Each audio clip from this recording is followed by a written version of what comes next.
Hari Om. In today's recording, we will carry on with the discussion on Bhagavad Geeta, chapter 16, starting from verse number 11, as we have completed verse number 10 in the last recording. So, what we've seen so far in this chapter, which is entitled The Division Between the Divine and the Demoniac. Divine is Daivi and demoniac is Asuric. So the Lord is describing the tendencies of human beings, and He divides all human beings into either divine or demoniac. And what are the qualities that make one a divine human being? In chapter 16, verses 1, 2, and 3, Sri Krishna listed out 26 divine qualities that make a human being divine. And then he also listed out the demoniac tendencies in human beings in verse number 4. And then in verse number 5, he said, divine tendencies will take a human being to liberation, will give a person moksha, will lead a person to moksha. And demoniacal tendencies will only create bondage, meaning that we will come back for repeated births again and again and again. So having given us the goal of the divine and the demoniac tendencies, the Lord then says that He wishes to elaborate more on the demoniac tendencies because He has not given much explanation on that. So starting from verse number 8 onwards, He started to list out the characteristics of demonic people. We have already seen some of the characteristics in verses 8, 9, and 10 in the last lesson. And today we will proceed on with verse number 11. And we must keep in mind that the demonic people fall under two types of categories.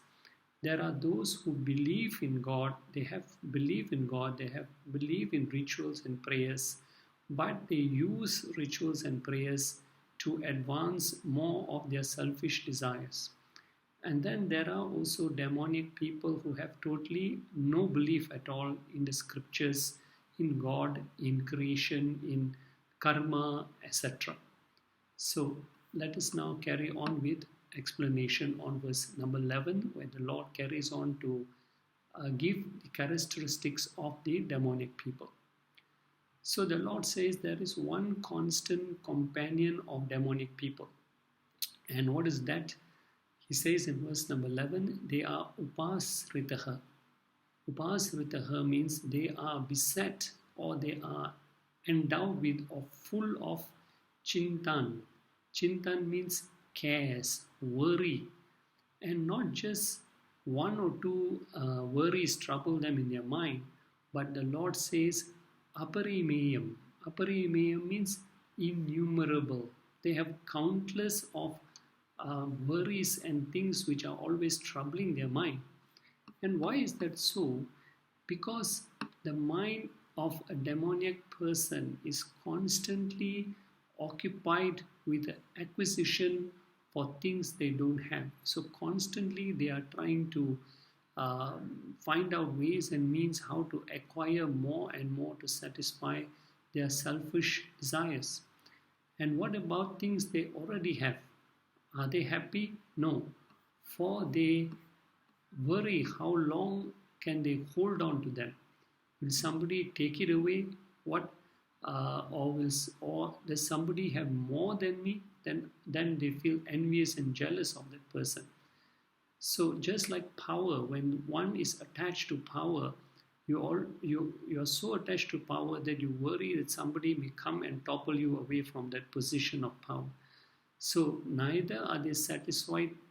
They're always preoccupied with how to hold on to what they have, and whatever they have also they are not happy. So their minds are always contemplating to get more and more and more.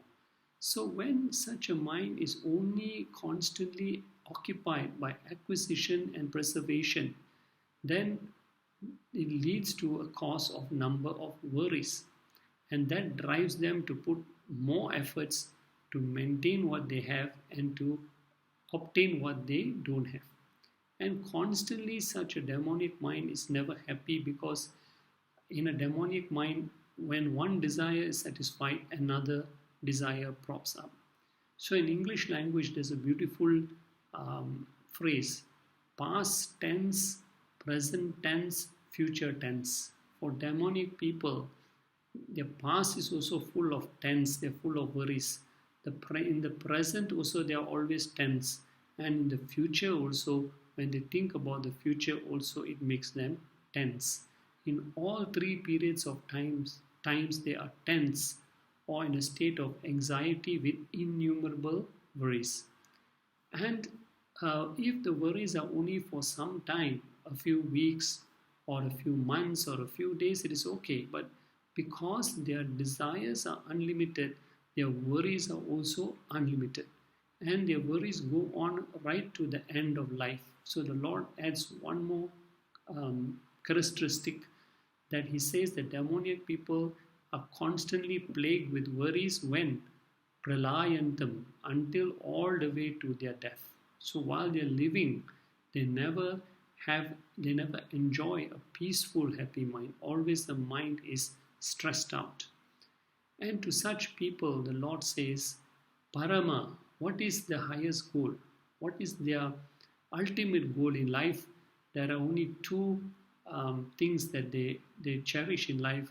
One is karma, to satisfy as much desires, selfish desires as they can. And the other is artha, to acquire more and more and more possessions as they can.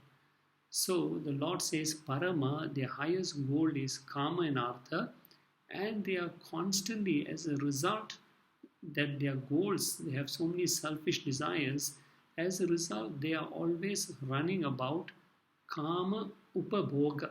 Kama upabhoga means engrossed in the enjoyments of desirable objects, constantly seeking more sense pleasures and acquisition of more objects, more position, more power.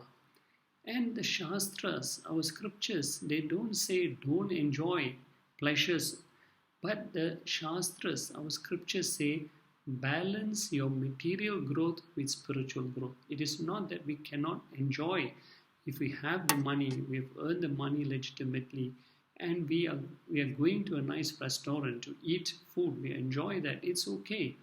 But we should not just only give what we call our whole life and surrender our whole life to enjoying sense pleasures, but the scriptures say balance your life, progress materially, enjoy the pleasures whatever you have, but at the same time grow spiritually. So have a balanced growth. But these demonic people, they are only interested in karma and artha, selfish desires and possessions. Thus, they are not interested in the other two goals of human life, which is called dharma, to lead a righteous life, and moksha, to attain self-realization. So, such people live a one-sided, lopsided life. And what is it that they spend their whole lives? Why is it that they spend their whole lives in pursuit of this karma and artha?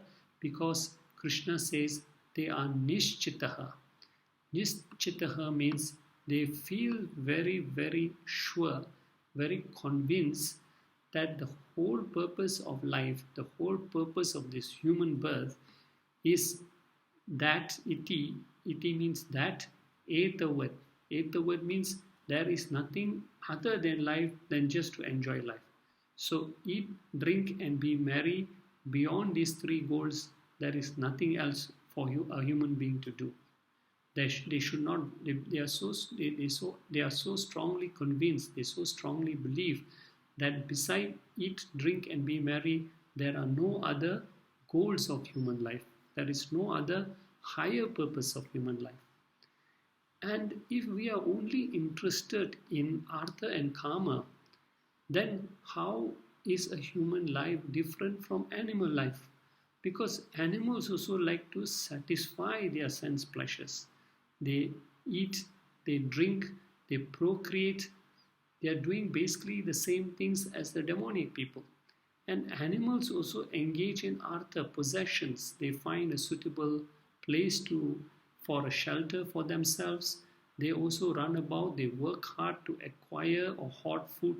So, leading such a life of pursuing Artha and Kama, a human being is no different than an animal. And therefore, where has this human being who wastes his time only pursuing Artha and Kama, there is no inclination to pursue the other two goals, Dharma and Moksha.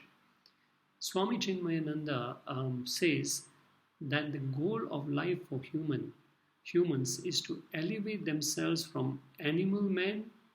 Animal man means where the goal is only Artha and Kama. Swami Chinmayananda says one should elevate themselves from animal man to man. Man means when humans add dharma to their life. So if you are animal man, you're only interested in Kama and Artha, we should progress one level higher to man, where we add in the goal of Dharma. And then we go on to God man, when you add in one more goal called Moksha, when you value Moksha in your life. But these demoniac people remain at the first stage of life, that is called animal man. Then in verse number 12, the Lord carries on to describe more qualities of such demonic people. He says the demonic people are full of these traits. What are these traits? Asa. The word asa here means cravings or endless desires, many of which are impossible to satisfy and sometimes beyond the means of such a person. The demonic people, they want things that even according to their what we call money, according to their level of finance, they might not be able to afford it. So asa, they are saturated with endless desires and many cravings. Pasa means attachments. So what is the difference between desire and attachment? Asa is desires, pasa is attachment. Desire is for what you don't have. Attachment is holding on to what you have. So there are two things. One is desire for what we don't have, and we are attached to what we already have, and how do we hold on to it. Nobody wants to. The demonic people do not want to give up to what they already have, whether it is power or wealth or position or status. So how many desires or attachments are there in a demonic person? The Lord says in verse 12, Satir. Satir means in hundreds, uncountable. Their desires are unlimited, their attachments are unlimited. So by their own desires and attachments, they are baddha. The word baddha here means bound. They are shackled by their hundreds of desires and attachment. They are driven, and as a result of being shackled by hundreds of desires and attachment, they are pushed to a life of endless actions, and these are all selfish actions. And the Lord goes on to say, such people are para, highest, ayana. Ayana means resort. They are highest level of what? Kama. Kama means lust. Krodha means anger. Their entire life is lived with giving in to their lust, their desire, and being overcome by anger. So why is there anger? We have discussed before that any desire which is interrupted leads to anger, frustration.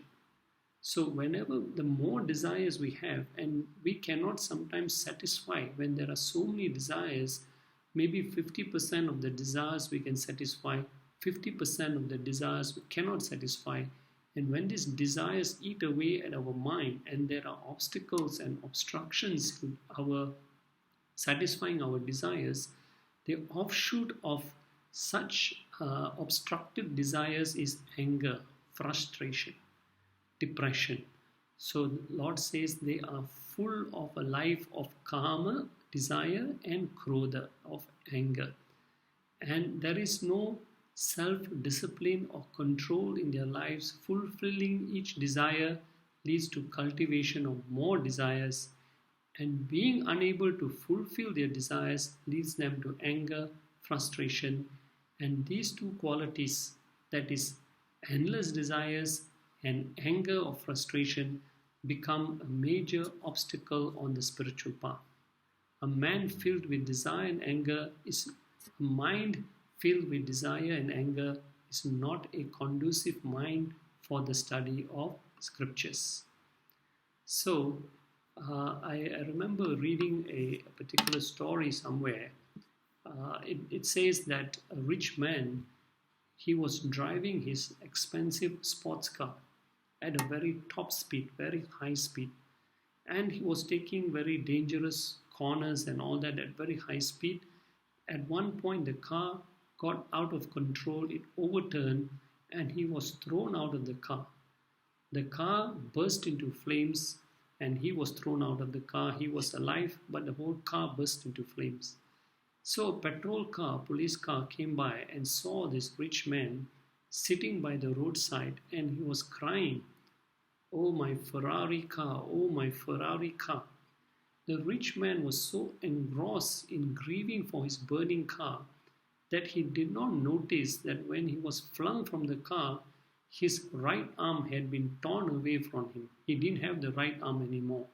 But because he was so engrossed and he was crying over the loss of his car, he didn't even notice his right arm had been torn away from him. So the policeman said, "Sir, stop crying for your car. Look, you have lost your right arm." And then the rich man, he stopped crying. He was shocked when he saw that his right arm was missing. And then he started crying again. What did he cry for? He says, "Oh, my Rolex watch, oh, my Rolex watch." He was more worried about the watch that was missing rather than his right arm. So this is the what we call the mentality or the characteristic of such divine people. They are so engrossed with materialistic and sensual pursuits that they don't even consider the what we call the healthy pursuits in life.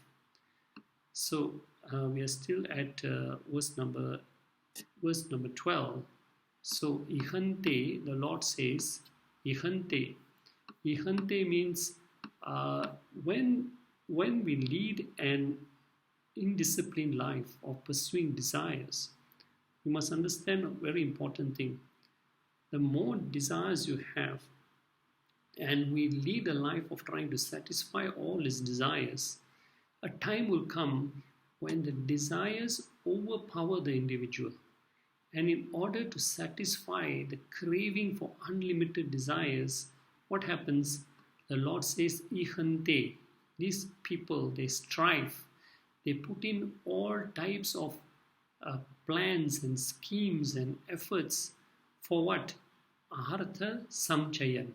Artha samchayan means to amass more and more wealth, power, position, and if they cannot get it by legitimate means, then what do? Then he says, anyayena, they attain it through foul means. Because these desires torment them and they cannot satisfy them, and the desires overpower them, and finally, in order to satisfy the cravings of these desires, they resort to foul means. They violate all ethical, moral values. Just for what? The Lord says, kama bhogartham, to fulfill their lust, their desires. Thus they take to corruption, cheating, fraud, and even these are the very same people who fall or for what? For get rich quick scams. These are the people who get carried away when somebody says, we can double or triple or quadruple your money within 1 week, because they are so what we call possessed by the desires to get rich quick. So kama bhogartham, they give in to a life to fulfill all their lust and desires. Now, initially, some conscience may prick an individual when they resort to corruption or cheating or fraud. But when an individual keeps on getting away from all ethical and breaking all ethical and moral laws, and they become rich and prosperous and powerful, slowly what happens? Even that conscience becomes weak. And when that intellect also becomes weak, it also starts to justify to these demoniac people that other people are also doing it.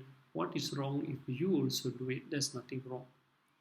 Again, I must stress the scriptures are not against acquiring wealth, but earning wealth by foul means, taking to adharma to satisfy desires, is not at all prescribed by the scriptures. So wealth must always be earned legitimately and also be shared with others who are less fortunate. Now, from verses 13, 14 and 15, you will see that there are inverted commas. It used to indicate, these inverted commas are used to indicate this is how demonic people who are engrossed with sensual and materialistic desires, how do they speak and behave? That's why you'll notice that these three verses contain words in inverted commas. So what is the philosophy of such people? Time is money, which means what? All my time must be devoted to increasing my wealth. Any activity that does not improve my material state is a waste of time. I will not engage in that. But as I've mentioned earlier, scriptures say you must give importance to Lakshmi. Lakshmi is the goddess of wealth. But at the same time, don't only just give importance to Lakshmi, you must also give some time to Saraswati. Saraswati means scriptural studies, wisdom, gaining the right spiritual knowledge. And at the same time, we also must give time to Parvati. Parvati represents health. So therefore, all three are important. We must have wealth, we must have wisdom, we must have good health also.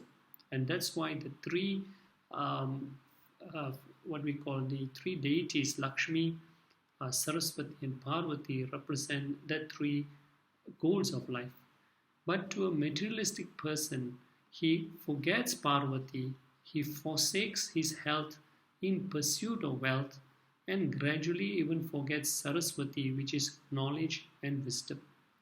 So this is how a person behaves. The Lord says, idam, this manoratham, this desired object, whatever they desire, the desired object in the form of wealth, status, power, labdam, this is how they speak. This is how a demoniac people engrossed with all kinds of sensual and materialistic desires.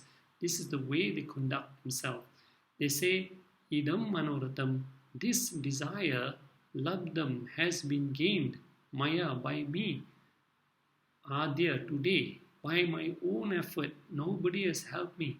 I only have worked so hard to gain all this position, strength, position, what we call status, power, wealth, etc.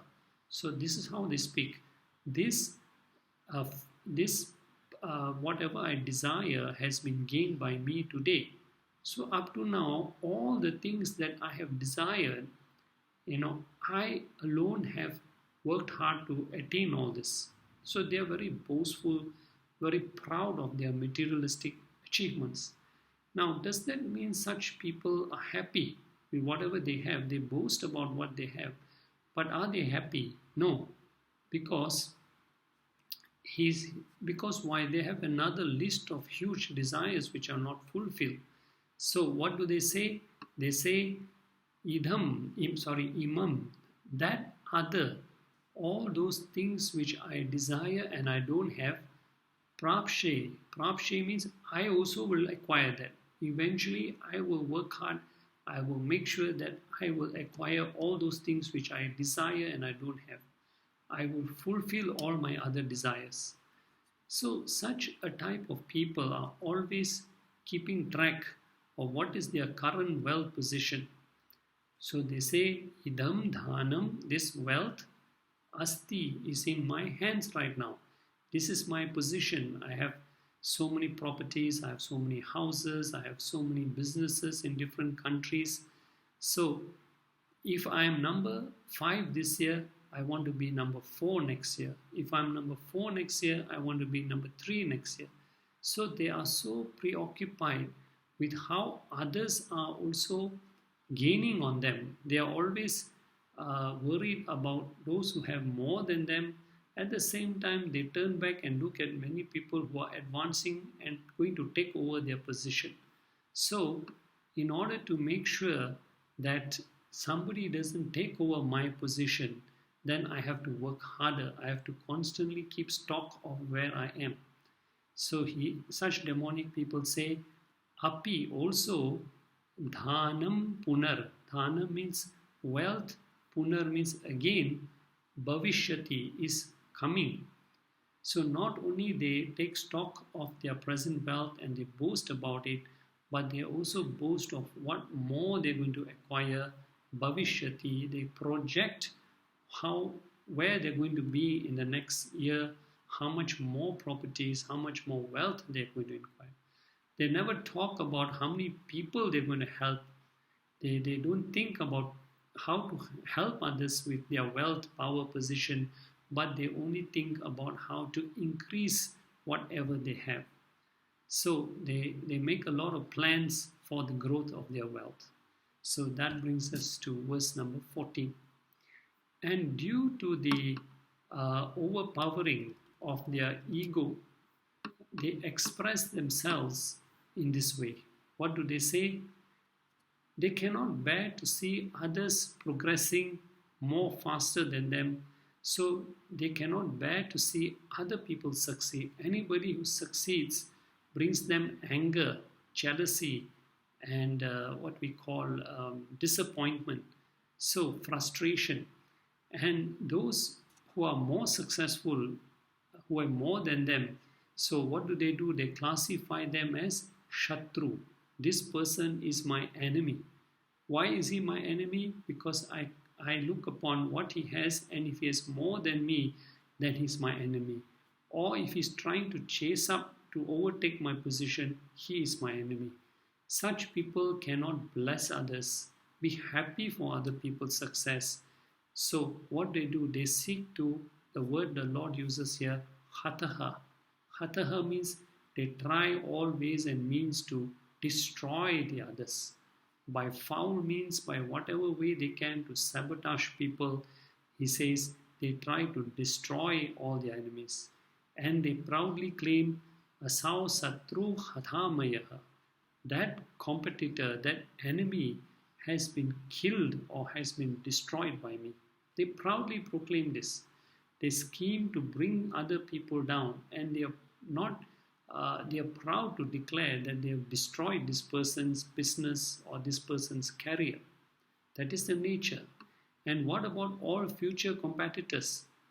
They claim now whatever they've destroyed some people, but they also boast about in future that they see those people who are trying to chase up. Maybe they're fighting for a promotion in the same company. So what do they say? Hani yashe, I shall easily kill or destroy aparan, other competitors. So not only will I destroy those who are ahead of me, I will bring them down, but I will also destroy others who are trying to chase up and trying to overtake my position. So they try to destroy all their enemies, and not only their enemies, but also they cannot stand to see even relatives who are more successful than them, friends who are more successful than them. So, and normally such people, unfortunately, are so powerful and they have strong connections. Sometimes they can get away with many crimes also. Okay. So how do these people behave? They say, present enemies have been destroyed by me. Anybody in the future who's a threat to me, I shall also destroy. I am so powerful. And so arrogant, they feel that they even dare to claim, Aham Asmi Isvara. Aham, I, Asmi, am Ishvara, I am the Lord. They feel they are more superior, they are more greater than any human being. They claim that no other human being is equal to them in power, wealth, status. But uh, the thing is, we have read about many of these asuras, demoniac people like Hiranyakashipu. It's a classic example who boasted so much about his power and wealth, but eventually also came to his downfall. So he says, carries on to say how such people express themselves. He says, because they are so engrossed with the enjoyment of all the sense pleasures, they claim, Aham, I am Bhogi, I am the enjoyer. I am enjoying everything which I have acquired, everything I've obtained by my own hard work, my own wisdom. I am a self-made man, therefore I alone deserve to enjoy everything, which means is I'm not going to share this with others. I don't care about others. I have worked hard. I have enjoyed this. I have earned this. I myself will enjoy it. So many things they have, so much money, car, big bungalow, club membership, and they say we will enjoy the most luxurious and high-flying life. So what else? He says, Aham Siddhaha. They proclaim, Aham, I am. Siddhaha means the most established, the most successful person. Of course, they are successful, but they only look upon their success from the material standpoint. How many properties, cars, and servants they have, they never take into account consideration of divine qualities like compassion, humility, acts of charity, austerity, and spiritual knowledge. So they don't take these as a sign of success. To such demoniac people, all these are meaningless and waste of time qualities to cultivate. They also state, Aham Balavan, I am mighty, I am powerful, as with my money, with my power, I can buy anyone and anything. And sometimes people like this, they make statements like, when they get angry, they tell you, do you know who I am? Do you know what I can do to you? So this is how they behave, the demoniac people. And they also say, not only am I Balavan, I'm mighty and strong, I am Sukhi, I am most contented, I am most happy, because I have all the comforts. But actually, mentally, they are never happy because they are always scheming for more and more also. So, this is how they talk, this is how they behave. And when we come back in the next video, we will carry on with verse number 15, where Lord carries on to describe about how these demonic people behave. Hari Om Tat Sat.